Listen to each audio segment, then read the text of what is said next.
So I'm gonna hit right here just to remove some more mass. I'm gonna do it again, just to remove a little bit. And right now I'm still trying to just establish this nice working edge.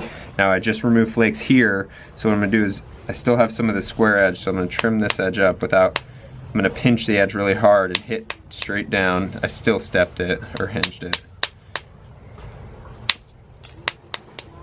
And I'm just trying to trim this edge up so that I can abrade down. And then now I can hit and remove flakes into here. You can look at my platform. So I'm gonna support this. So I'm gonna hit straight down, and this is one of those things where because of my fingers under there, the flake will run. Now let me show you what happens if I hit it on my lap. Okay, so this is the flake from hitting it on my lap. Right here. Feathered out pretty close. Now I'm gonna show you the flake from supporting it with my finger. There's the flake from supporting it with my finger. But the biggest difference I want you to note here is the thickness of the flake, right? So there's the result of the pad flake, and there's the result of the flake that I've supported with my hand. There's a pretty big difference. Now this one ran into this one, so it made it look a little narrow, but you can always rewind the video if you want to see the flake again. So I'm gonna start hitting this thing a little harder, and I'm gonna start removing some bigger flakes. Now when you're really starting to thin, one thing you want to keep in mind is not to remove too much mass out of the middle too early, right? Because that just equals end snap. So you want to get your base all dialed in, and get your tip all dialed in, and then go ahead and thin in the middle. Because even if you blow it in the middle and you get a step or something weird, it doesn't matter as much when you're a beginner. Whereas if you just, a lot of people just thin the middle and they get like the first half really thick or thin, and then they go smashing on the end of this thing and then they snap it. So, and I don't have time to explain everything that I'm doing, but I'll do my best because I'm already way above my time limit. But I'm shooting on a camera now rather than my phone. It's a little bit of a pain to upload, but it's nice because I can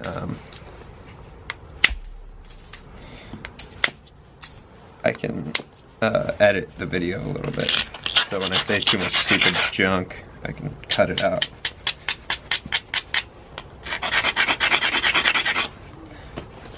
Originally, I didn't think I would ever nap non-abo on my YouTube channel. I told myself I wasn't going to use copper for a long time. But then I used it, and it's like a crack fiend that starts smoking crack again. Same exact thing. The difference in the quality of my work is huge. With copper, it's like a magic wand. I can just get things as thin as I want them. I can get the flake scar pattern perfect. I know exactly how every flake is going to terminate. Probably because I've been using it for like 10 years. Or longer. Yeah, longer. Almost 19 now. What am I saying? That's like twice as long as 10 years.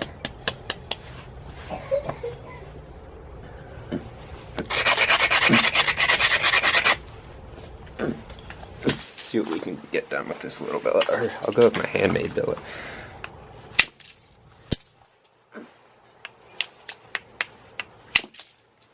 Lip flake. So there's some cracks in these rocks. Some of this stuff, actually a lot of this stuff I just picked up. It was like garbage from nappers that had been digging. I didn't have the gear to dig out any huge boulders when I was at the dacite pits, but I did dig out some huge boulders of silver sheen. So I'll show you guys that when I'm gonna head up to where they are at my parents' house. I'm gonna show you guys my stash. And if you're really serious about flint knapping,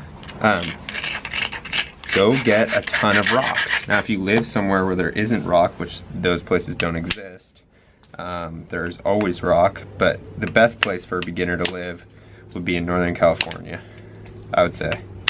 Because, I mean, the best place for a flint napper to live is either Texas or somewhere like Ohio, where you just have flint ridge everywhere, and Texas chert in Texas. So anyways, so off my soapbox here. Just go ahead and go to a place. See another one. That's from another crack. This is surface rock, so it could just snap in half on me, but I love blaming the rock when it's really me. You should also use a fan, because all this dust that's being created will totally mess you up, and it has messed me up already.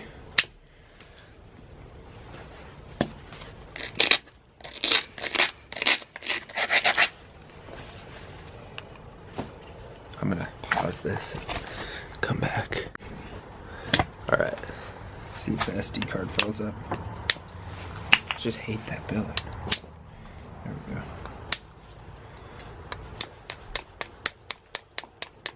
Now when you take a flake, it's going to create what's called a bulb of percussion. That's going to create a convexity or concavity.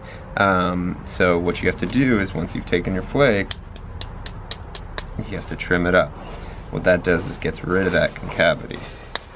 That way you can hit in that spot again at some point, and you're not going to hinge it out right away.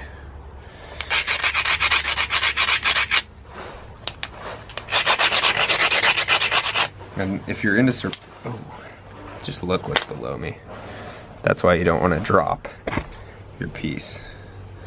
But what I was just about to say is if you guys are into survival or bushcraft and stuff like that, that's what I do for a living, is I teach people out here in California. I've been doing that my entire adult life. I haven't had another job other than being a fly fishing guide, which is a business I started to supplement my income, even though I barely ever guide. But these days, that is. What I was going to say is I've been working on some videos, and I'm about to do a full survival trip for YouTube, so I'm gonna shoot it and put it on my channel. Not for the company YouTube, but for my YouTube channel. So I'm pretty excited about that. It'll probably be done in a week or two. But also, check out some of my other videos. Right now I might only have flint knapping videos depending on when you're watching this, but I've got a lot of stuff in the pipeline, a lot of stuff coming out, and I'm really excited to share all this fun stuff with you guys.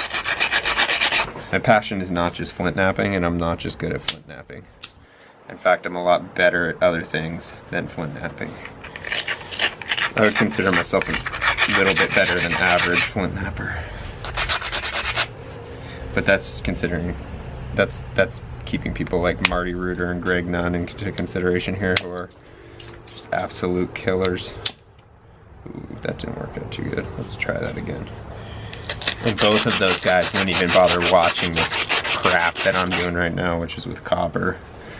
By the way, don't feel bad if you're using copper. Just if you are interested in replication and being a flint knapping badass, I'd probably ditch the copper.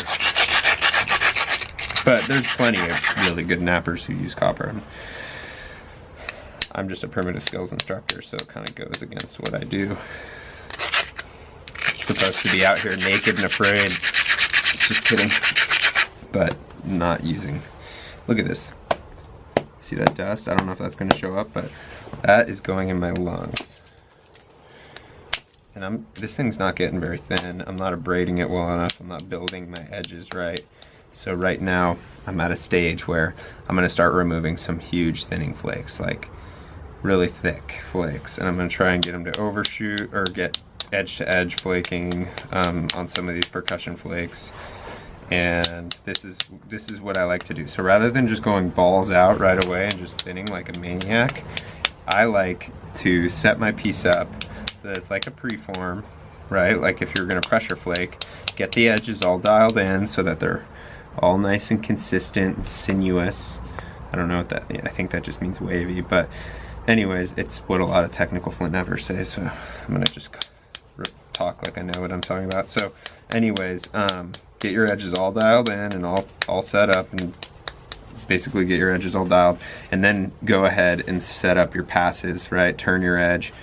You can see the edge is turned for this face where my finger is right here. Okay, so now what I'll do is there's some junk here.